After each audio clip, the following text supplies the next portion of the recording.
మనం బస్సులో ప్రయాణించాలంటే టికెట్ కొనుక్కోవాలి. ట్రైన్లో ప్రయాణించాలంటే టికెట్ కొనుక్కోవాలి. విదేశాలకు విమానంలో ప్రయాణించాలంటే టికెట్ కొనుక్కోవాలి. ఈ టికెట్ ఆ ప్రయాణం వరకు మాత్రమే వర్తిస్తుంది. దానికి ఒక కాల పరిమితి, ఒక మార్గం అనేది ఉంటుంది. ఈ మధ్య కోటీశ్వర్లు అంతరిక్ష ప్రయాణానికి కూడా టికెట్ కొనుక్కుంటున్నారు.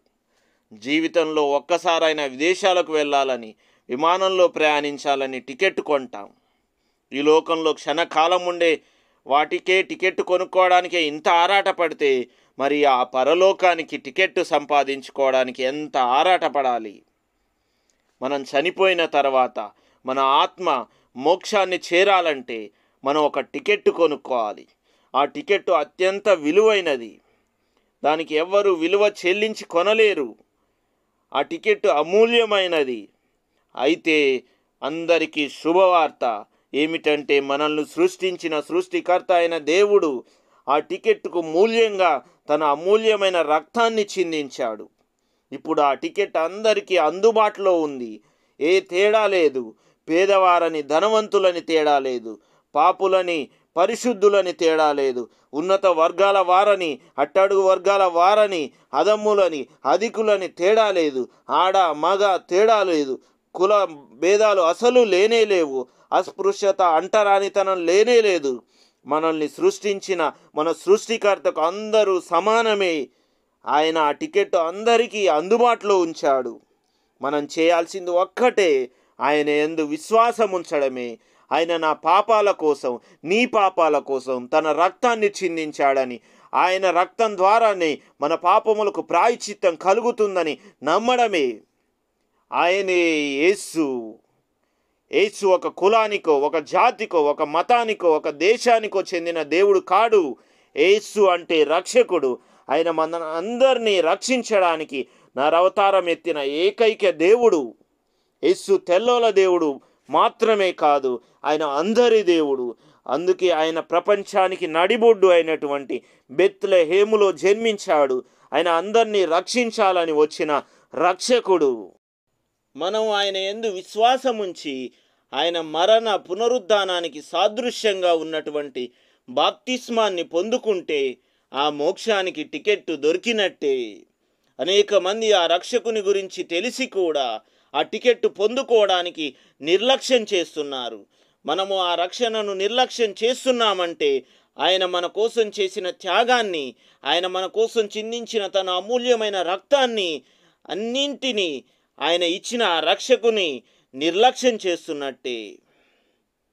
కొంతమంది చర్చికి వెళతారు, ఆయన మాటలు వింటారు, ప్రార్థనలు చేస్తారు, వాక్యం చదువుతారు, కానీ బాప్తిసం మాత్రం తీసుకోరు. నేను పరీక్షల్లో పాస్ అవ్వాలండి, నాకు ఉద్యోగం రావాలండి, నాకు వివాహం జరగాలండి, నాకు పిల్లలు పుట్టాలండి, వారి పెళ్ళిళ్ళు కావాలండి, అప్పుడు బాప్తిసం తీసుకుంటానండి అని హద్దులు పెట్టుకుంటారు. రక్షణకు వీటికి ఏం సంబంధం అండి? ఒకవేళ దేవుడే ప్రత్యక్షమై నీకు డబ్బు ఇస్తానంటే, కారు ఇస్తానంటే, ఇల్లు ఇస్తానంటే, ఇంకేదైనా వరం ఇస్తానంటే, ఇప్పుడు వద్దు దేవుడా, నేను పరీక్షల్లో పాస్ అవ్వాలి, నాకు ఉద్యోగం రావాలి, నాకు వివాహం జరగాలి, నాకు పిల్లలు పుట్టాలి, వారి పెళ్ళిళ్ళు కావాలి, అప్పుడు తీసుకుంటా అని చెబుతామా? లేదే.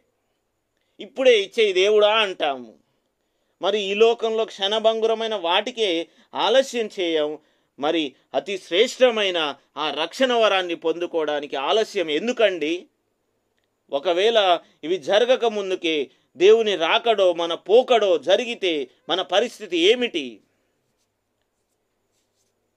మన చేతులారా మోక్షాన్ని పోగొట్టుకున్నట్టేగా.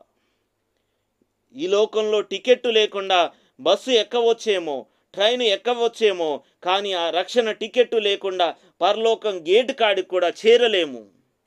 మనం పరలోకాన్ని మిస్ అవుతున్నామంటే నరకాన్ని కోరుకుంటున్నట్టే. If you miss the heaven, hell is compulsory. కొంతమంది అయితే బాప్తిసం తీసుకుంటే అన్నీ పాటించాలండి అంటారు. మనం దేవుని ఆజ్ఞలు పాటించడానికి బాప్తిసం డెడ్ లైన్ కాదు. మనం ఆయన మాటలు వింటున్నామంటే వాటిని పాటించాల్సిందే, వాటిని గైకొనాల్సిందే, వాటి ప్రకారం జీవించాల్సిందే. మరి కొంతమంది యవనస్తులు దేవుని నమ్ముకున్న అబ్బాయి దొరుకుతాడో లేడో అండి. దేవుని నమ్ముకున్న అమ్మాయి దొరుకుతుందో లేదో అండి, పెళ్ళయ్యాక బాప్తీసం తీసుకుంటా అండి అంటారు. ఇంకా కులం పిచ్చిలో ఉంటే ఎక్కడ దొరుకుతాడు? దేవునికి మనం అప్పగించుకుంటే ఆయన చిత్త ప్రకారం వారిని నడిపిస్తారు. ఒకవేళ ఈ లోక వరుడు లేదా వధువు దొరుకుతాడో లేడో అని పరలోక వరుణ్ణి మిస్ అవుతావా? ఆలోచించుకో ప్రియ సోదరా, సోదరి. కొంతమంది అయితే అతి తెలివితో ఇంకా జీవితంలో అనుభవించాల్సింది చాలా ఉందండి. అప్పుడే దేవుడా, అప్పుడే బాప్తిసమా? శిలువ మీద దొంగ ఏ బాప్తిసం తీసుకున్నాడండి?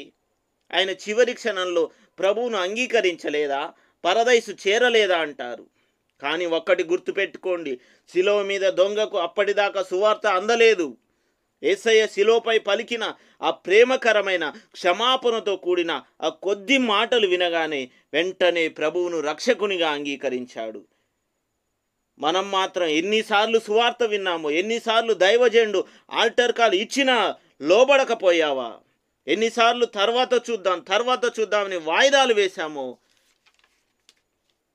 అమెరికా దేశంలో మెర్లిన్ మొన్రాయ్ అనే ఒక హాలీవుడ్ హీరోయిన్ ఉంది. 10 సంవత్సరాల పాటు ఆమె హాలీవుడ్ను ఉర్రూతలిగించింది. ఆమెను పెళ్లి చేసుకోవాలని అమెరికా అధ్యక్షులు సైతం ఎదురు చూశారు. ఆ దినాల్లో ప్రభుచే బలంగా వాడబడుచున్న దైవజనులు బిల్లీ గ్రహాం గారు దేవుని ఆత్మ ప్రేరేపణతో ఆమెను దర్శించి దేవుని సువార్తను ప్రకటించబోయాడు.